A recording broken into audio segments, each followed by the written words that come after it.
Two big economic reports out this morning, one from here at Canada, one from down in the States. I'm going to start with the Bank of Canada's decision to cut the key interest rate to 2.75%. You might wonder why they're doing this right now. When you look at things like the inflation numbers, that's pretty much near target. That's not an impetus there. You look at the growth, apparently that has been solid. So that's another reason why you might not necessarily see a rate cut. It all comes down to three things. It comes down to trade tensions, it comes down to inflation concerns, and there's just a whole lot of economic uncertainty right now. So I want to break down the thoughts behind their decision. First, let's look at the numbers. The overnight rate is now 2.75%. That's down by 25 basis points. The bank rate now sits at 3%, and the deposit rate is at 2.7.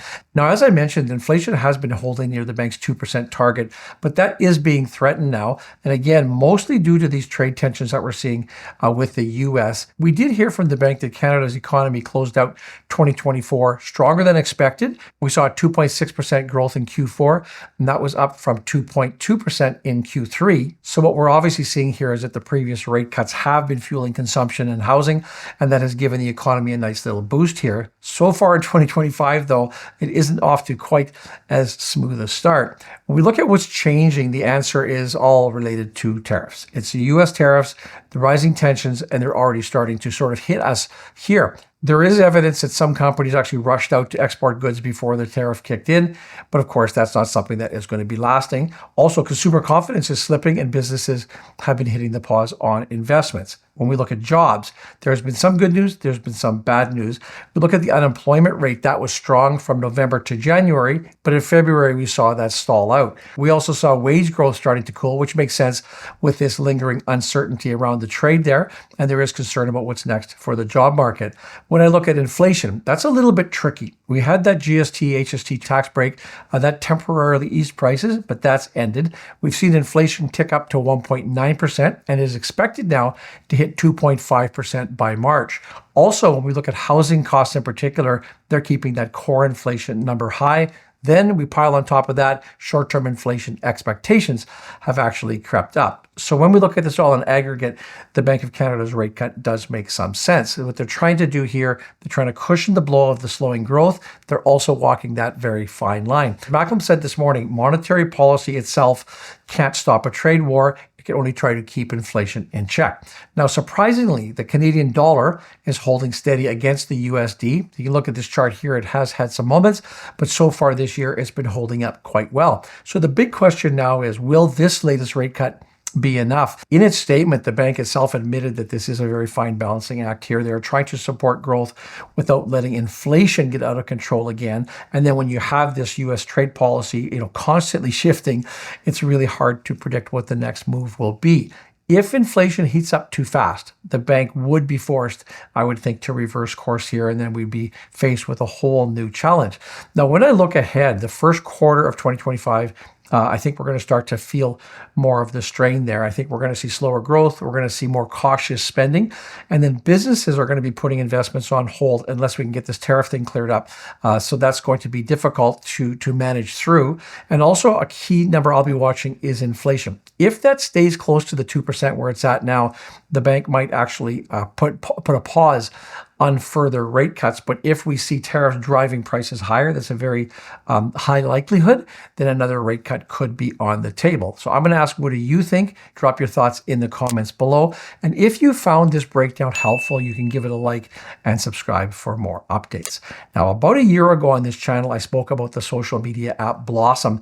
I noticed that they were at almost 100,000 members. Well, today, that's at 250,000 plus. And if you love investing, you're going to absolutely love Blossom. It is a social network. It's built specifically for investors, where now over 250,000 members are sharing their portfolios, their ideas, and it's backed up by what they actually are investing in. The app itself has a 4.7 rating in the App Store and is ranked an essential financial app of 2024 by Apple. Blossom is packed with tools to help you become a better investor. I'm talking about tools like dividend tracking and forecasting, in-depth portfolio analysis, Duolingo-style courses. I've actually got one of my own courses on ratios on the platform there, earnings and dividend calendars, and most importantly, probably thousands of incredible posts from their amazing community. So if you want to see what I own in my portfolio today, my username is Mark B. you can scan the QR code on your screen here, or I will put a link in the description of this video as well. Now, I want to move on to the US, and also out this morning, the latest US inflation report was released. There's some good news there. Inflation in the US actually eased to 2.8% in February. That's down from 3% in January. And this is a step in the right direction, but it's also lower than the 2.9% that a lot of experts, the consensus, were actually predicting. So let's break down those numbers here. The key numbers that you should know: annual inflation rate, 2.8% in February. That's down from 3% in January. Core inflation, so that excludes food and energy, that slowed to 3.1%. Now its lowest level since April of 2021. When you look at what's driving these numbers, you have to start with energy. And prices here dropped by 0.2%. The details here are a little bit mixed. When you look at gasoline prices, they were down pretty sharply, 3.1%. Fuel oil also declined, although the drop was modest, 5.1%. But when you look on the flip side, natural gas prices were up 6%. So that picked up speed from January's 4.9% increase. Now, when it comes to shelter costs, this is another area that obviously has a big impact on the economy. Inflation did ease slightly down to 4.2% from 4.4%, but this is still one of the more stubborn categories that's keeping overall inflation elevated. Some other notable trends I noted: used cars and trucks, the prices slowed there to a 0.8% increase, down from 1%. In transportation, inflation cooled to 6%, down from 8%. And when you look at new vehicle prices, they remain down slightly, 0.3%. Food prices, we all have to eat. A small uptick here, rising 2.6% compared with 2.5% in January. So while we are still seeing food costs increasing, it's not exactly, sort of a runaway trend like we've seen over the last few years. Now, when we look at this on a monthly basis, CPI rose by 0.2%, and that is a noticeable slowdown from January's sharp 0.5% increase there.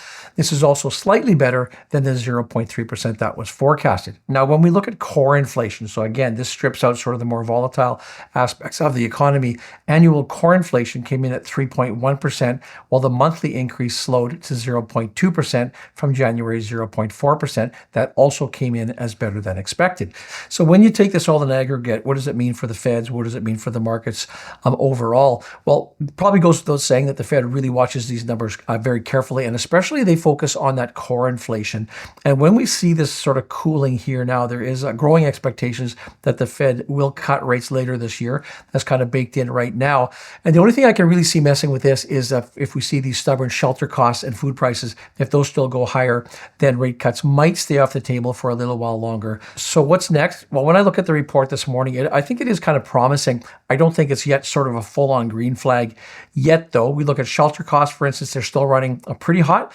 The energy prices can be pretty unpredictable. Those can change in a heartbeat. Plus, core inflation, it is moving in that right direction, but it is still above the Fed's 2% target. So we have to keep that in mind as well. That is all for this episode. As I mentioned, please check out the Blossom Social app. There is a QR code on your screen right now. You can scan that. As always, thank you for watching. We'll see you in the next video.